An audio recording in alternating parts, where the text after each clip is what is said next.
ഈ of shore oil റിഗിന് 16 നില ഉയരവും 2 ഫുട്ബോൾ ഫീൽഡിന്റെ വീതിയുമുള്ളതാണ്. ഇതിന്റെ ഭാരം അത്ഭുതകരമെന്ന് പറയട്ടെ, ഒരു എയർക്രാഫ്റ്റ് കരിയറിനേക്കാൾ കൂടുതലാണ്. ഈ ഓയിൽ പ്ലാറ്റ്ഫോമിനെ അപ്പോമാറ്റിക്സ് എന്ന് വിളിക്കുന്നു. നിലവിൽ നോർത്ത് അമേരിക്കയിലെ ലൂയിസിയാന തീരത്തുനിന്ന് 130 കിലോമീറ്റർ അകലെ ഗൾഫ് ഓഫ് മെക്സിക്കോയിലാണിത് സ്ഥിതി ചെയ്യുന്നത്.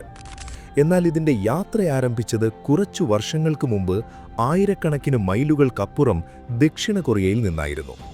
അവിടെ ആയിരക്കണക്കിന് തൊഴിലാളികളും എഞ്ചിനീയർമാരും ഈ ഓയിൽ പ്ലാറ്റ്ഫോം നിർമ്മിക്കുന്ന തിരക്കിലായിരുന്നു. 7 വർഷത്തെ കഠിനാധ്വാനത്തിന് ശേഷം അപ്പോമാറ്റിക്സ് തയ്യാറായപ്പോൾ എഞ്ചിനീയർമാർക്ക് അവരുടെ കരിയറിൽ ആദ്യമായി ഒരു വലിയ വെല്ലുവിളി നേരിടേണ്ടി വന്നു. ദക്ഷിണ കൊറിയയിൽ നിന്ന് ഗൾഫ് ഓഫ് മെക്സിക്കോയിലേക്ക് ഈ ഭീമാകാരമായ ഘടന എത്തിക്കുക എന്നതായിരുന്നു ആ പ്രശ്നം. ഇതിനായി ലോകത്തിലെ ഏറ്റവും വലിയ മറൈൻ ട്രാൻസ്പോർട്ട് കപ്പൽ വരുത്തി. അപ്പോമാറ്റിക്സ് ഓയിൽ പ്ലാറ്റ്ഫോം ഉയർത്തി ഈ കപ്പലിൽ വയ്ക്കുക എന്നത് കുറഞ്ഞത് 7 ദിവസമെങ്കിലും എടുക്കുന്ന ഒരു ജോലിയായിരുന്നു. എന്നാൽ പെട്ടെന്നാണ് പസഫിക് സമുദ്രത്തിൽ ഒരു ചുഴലിക്കാറ്റ് രൂപപ്പെട്ടതായും അതൊരു സൂപ്പർ ടൈഫൂണായി മാറിയതായും അവർക്ക് വിവരം ലഭിച്ചത്. ഇത്തരമൊരു ടൈഫൂൺ 20 വർഷത്തിലൊരിക്കൽ മാത്രമേ സംഭവിക്കാറുള്ളൂ. മണിക്കൂറിൽ 315 കിലോമീറ്റർ വേഗതയിൽ വീശുന്ന ഈ ടൈഫൂൺ അടുത്ത 7 ദിവസത്തിനുള്ളിൽ എപ്പോൾ വേണമെങ്കിലും ദക്ഷിണ കൊറിയൻ തീരത്ത് ആഞ്ഞടിച്ചേക്കാം. സൂപ്പർ ടൈഫൂൺ എവിടെ ആഞ്ഞടിച്ചാലും നാശനഷ്ടങ്ങൾ വരുത്താതെ പോകില്ലെന്ന് നമുക്കെല്ലാവർക്കും അറിയാം. തൊഴിലാളികൾക്കും എഞ്ചിനീയർമാർക്കും ട്രാൻസ്പോർട്ട് വിദഗ്ധർക്കും മുന്നിലുള്ള വെല്ലുവിളി 7 ദിവസത്തെ ജോലി വെറും 3 ദിവസത്തിനുള്ളിൽ തീർക്കുക എന്നതായിരുന്നു. അതായത് 3 ദിവസത്തിനുള്ളിൽ അപ്പോമാറ്റിക്സ് ഓയിൽ പ്ലാറ്റ്ഫോം ഷിപ്പ് യാർഡിൽ നിന്നുയർത്തി മറൈൻ കപ്പലിൽ കയറ്റി അയച്ചില്ലെങ്കിൽ വർഷങ്ങളുടെ അധ്വാനം നിമിഷനേരം കൊണ്ടില്ലാതായേക്കാം. ഇത് മാനേജ്മെന്റിനെ ഒന്നടങ്കം പിടിച്ചുലച്ച ഒരു പ്രശ്നമായിരുന്നു. ഈ ഓയിൽ പ്ലാറ്റ്ഫോം ഷെൽ ഓയിൽ കമ്പനിയുടെ ഏറ്റവും വലിയ പ്രോജക്റ്റായിരുന്നു. അതുകൊണ്ട് തന്നെ ചെറിയൊരു തെറ്റുപോലും സംഭവിക്കാൻ പാടില്ലായിരുന്നു. സൂപ്പർ ടൈഫൂണിനെ ഒഴിവാക്കി അപ്പോമാറ്റിക്സിനെ സമയത്തിന് മുമ്പ് അയക്കുന്നതിനായി ബാക്കി ജോലികൾ പൂർത്തിയാക്കേണ്ടത് അത്യാവശ്യമായിരുന്നു. ഇതിനായി തൊഴിലാളികളുടെ ഒരു വലിയ സംഘത്തെ തന്നെ വിളിച്ചുവരുത്തി. തൊഴിലാളികൾ പകലും രാത്രിയും ഒരുപോലെ കഷ്ടപ്പെട്ട് അപ്പോമാറ്റിക്സിനെ ഗതാഗതത്തിനായി തയ്യാറാക്കാൻ തുടങ്ങി. മറുവശത്ത് മാനേജ്മെന്റ് കാലാവസ്ഥാ വകുപ്പുമായി ചേർന്ന് സൂപ്പർ ടൈഫൂണിന്റെ നീക്കങ്ങൾ നിരീക്ഷിച്ചുകൊണ്ടിരുന്നു. ചുഴലിക്കാറ്റ് അതിന്റെ ദിശ മാറ്റുമെന്നവർ പ്രതീക്ഷിച്ചു. പക്ഷേ ആ പ്രതീക്ഷകൾ വെറുതെയായി. ടൈഫൂൺ പസഫിക് സമുദ്രത്തിൽ നിന്ന് നേരിട്ട് ദക്ഷിണ കൊറിയ ലക്ഷ്യമാക്കി വരികയാണെന്ന് അവർക്ക് മനസ്സിലായി. തൊഴിലാളികൾ സർവ്വശക്തിയും എടുത്ത് 3 ദിവസത്തിനുള്ളിൽ അപ്പോമാറ്റിക്സിന്റെ എല്ലാ ജോലികളും പൂർത്തിയാക്കി. ഇനി ഈ ഭീമൻ സ്ട്രക്ചർ ഉയർത്തി ഫ്ലോട്ടിംഗ് ഡോക്കിലേക്ക് വെക്കണമായിരുന്നു. ഇതിന്റെ ആകെ ഭാരം 41,000 ടണ്ണാണെന്നാണ് പറയപ്പെടുന്നത്. ബുർജ് ഖലീഫയുടെ നിർമ്മാണത്തിന് പോലും ഉപയോഗിക്കാത്തത്രയും സ്റ്റീൽ ഈ ഓയിൽ പ്ലാറ്റ്ഫോമിനായി ഉപയോഗിച്ചിട്ടുണ്ട്. വലിയ ഹൈഡ്രോളിക് ജാക്കുകളുടെ സഹായത്തോടെ ഇഞ്ചിഞ്ചായി തള്ളി ഇതിനെ ഫ്ലോട്ടിംഗ് ഡോക്കിൽ എത്തിച്ചു. ടഗ് ബോട്ടുകളുടെ സഹായത്തോടെ ഫ്ലോട്ടിംഗ് ഡോക്കിനെ ഷിപ്പ് യാർഡിൽ നിന്ന് അകലേക്ക് വലിച്ചുകൊണ്ടുപോയി. അവിടെ നിന്നാണ് ഇതിനെ മറൈൻ കപ്പലിൽ കയറ്റേണ്ടിയിരുന്നത്. 98,000 ടൺ ഭാരം വരെ എളുപ്പത്തിൽ വഹിക്കാൻ കഴിയുന്ന ലോകത്തിലെ ഏറ്റവും വലിയ മറൈൻ ട്രാൻസ്പോർട്ട് കപ്പലാണിത്. ഇതിലാണ് അപ്പോമാറ്റിക്സ് ലോകത്തിന്റെ മറുഭാഗമായ ഗൾഫ് ഓഫ് മെക്സിക്കോയിലേക്ക് പോകേണ്ടത്. അടുത്ത ദിവസം രാവിലെ അപ്പോമാറ്റിക്സിനെ ഫ്ലോട്ടിംഗ് ഡോക്കിൽ നിന്നിറക്കി.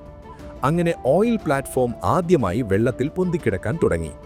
ടഗ് ബോട്ടുകൾ ഉപയോഗിച്ച് ഇതിനെ മറൈൻ കപ്പൽ കാത്തുനിൽക്കുന്ന ആഴക്കടലിലേക്ക് വലിച്ചുകൊണ്ടുപോയി. മറുവശത്ത് സൂപ്പർ ടൈഫൂൺ അതിവേഗത്തിൽ ദക്ഷിണ കൊറിയ ലക്ഷ്യമാക്കി വരികയായിരുന്നു. ഇപ്പോൾ സൂപ്പർ ടൈഫൂൺ വെറും 48 മണിക്കൂർ മാത്രം അകലെയാണ്. അതടുത്തു വരുന്തോറും സമുദ്രത്തിൽ അതിന്റെ ലക്ഷണങ്ങൾ കണ്ടു തുടങ്ങി. കാറ്റിന്റെ വേഗതയും തിരമാലകളും വർദ്ധിക്കുകയായിരുന്നു. ഇത് അപ്പോമാറ്റിക്സിന് വലിയ ഭീഷണിയായിരുന്നു. അടുത്ത നിമിഷം വളരെ നിർണായകമായിരുന്നു. ഓയിൽ പ്ലാറ്റ്ഫോം കപ്പലിൽ കയറ്റുന്നത് വളരെ സങ്കീർണമായ ജോലിയാണ്. ഇതിനായി ആദ്യം കപ്പൽ അതിന്റെ ഉള്ളിലുള്ള വാട്ടർ ടാങ്കുകളിൽ വെള്ളം നിറയ്ക്കുന്നു. അങ്ങനെ കപ്പൽ വെള്ളത്തിനടിയിലേക്ക് താഴുന്നു. പിന്നീട് ടഗ് ബോട്ടുകൾ ഓയിൽ പ്ലാറ്റ്ഫോമിനെ കപ്പലിന് മുകളിലേക്ക് വലിച്ചുകൊണ്ടുവരുന്നു. അവസാനം കപ്പൽ വെള്ളം പുറത്തേക്ക് കളയുകയും അങ്ങനെ കപ്പൽ മുകളിലേക്ക് ഉയരുകയും ചെയ്തു. എന്നാൽ ഈ ജോലി ഈ അനിമേഷനിൽ കാണുന്നത് പോലെ അത്ര എളുപ്പമല്ല. സമുദ്രം വളരെ ശാന്തമായിരിക്കണം. തിരമാലകളുണ്ടെങ്കിൽ അപ്പോമാറ്റിക്സ് കൃത്യമായ രീതിയിൽ കപ്പലിന് മുകളിൽ കയറ്റാൻ കഴിയില്ല. ഇത് കപ്പലിനും അപ്പോമാറ്റിക്സിനും അപകടകരമാണ്. സൂപ്പർ ടൈഫൂൺ കാരണം കടൽ പ്രക്ഷുബ്ധമായിരുന്നു. ശക്തമായ കാറ്റും തിരമാലകളും കാരണം ഈ ജോലി അസാധ്യമായിരുന്നു. സമയം അതിവേഗം കടന്നുപോയി. ടീമിന്റെ സമ്മർദ്ദം വർദ്ധിച്ചു. ഭാഗ്യവശാൽ അടുത്ത ദിവസം രാവിലെ 2 മണിക്കൂർ നേരം സമുദ്രം ശാന്തമായിരിക്കുമെന്ന് കാലാവസ്ഥാ വകുപ്പ് അറിയിച്ചു. ആ 2 മണിക്കൂറിനുള്ളിൽ ഇത് നടന്നില്ലെങ്കിൽ പിന്നെ മറ്റൊരവസരം ലഭിക്കില്ല. സൂപ്പർ ടൈഫൂൺ ഇപ്പോൾ വെറും 36 മണിക്കൂർ മാത്രം അകലെയാണ്. പറഞ്ഞതുപോലെ തന്നെ രാവിലെ സമുദ്രം ശാന്തമായിരുന്നു. ഒട്ടും സമയം കളയാതെ ഓയിൽ പ്ലാറ്റ്ഫോമിനെ കപ്പലിന് മുകളിലേക്ക് എത്തിച്ചു. സൂപ്പർ ടൈഫൂൺ എത്തുന്നതിന് മണിക്കൂറുകൾക്ക് മുമ്പ് അപ്പോമാറ്റിക്സ് ദക്ഷിണ കൊറിയയോട് യാത്ര പറഞ്ഞു. അങ്ങനെ ആദ്യത്തെ വെല്ലുവിളി അവർ വിജയകരമായി പൂർത്തിയാക്കി. എന്നാൽ വെല്ലുവിളികൾ അവസാനിച്ചിരുന്നില്ല. മാസങ്ങൾ നീണ്ട യാത്രയ്ക്ക് ശേഷം സൗത്ത് ടെക്സാസിൽ വെച്ച് ഓയിൽ പ്ലാറ്റ്ഫോം വീണ്ടും അൺലോഡ് ചെയ്തു. കാരണം അതിൻ്റെ 4 മോഡ്യൂളുകൾ അവിടെയായിരുന്നു നിർമ്മിച്ചിരുന്നത്. അവ ഓരോന്നായി പ്ലാറ്റ്ഫോമിൽ ഘടിപ്പിച്ചു. പിന്നീട് വീണ്ടും 130 കിലോമീറ്റർ അകലെയുള്ള ലക്ഷ്യസ്ഥലത്തേക്ക് കൊണ്ടുപോയി. അവിടെയാണ് അടുത്ത 40 വർഷം ഇത് നിലകൊള്ളേണ്ടത്. 7 വർഷത്തെ കഠിനാധ്വാനത്തിന് ശേഷം ഒടുവിൽ ആ നിമിഷം എത്തി. അപ്പോമാറ്റിക്സിനെ 30,000 അടി താഴെയുള്ള ഓയിൽ കിണറുമായി ബന്ധിപ്പിക്കണമായിരുന്നു.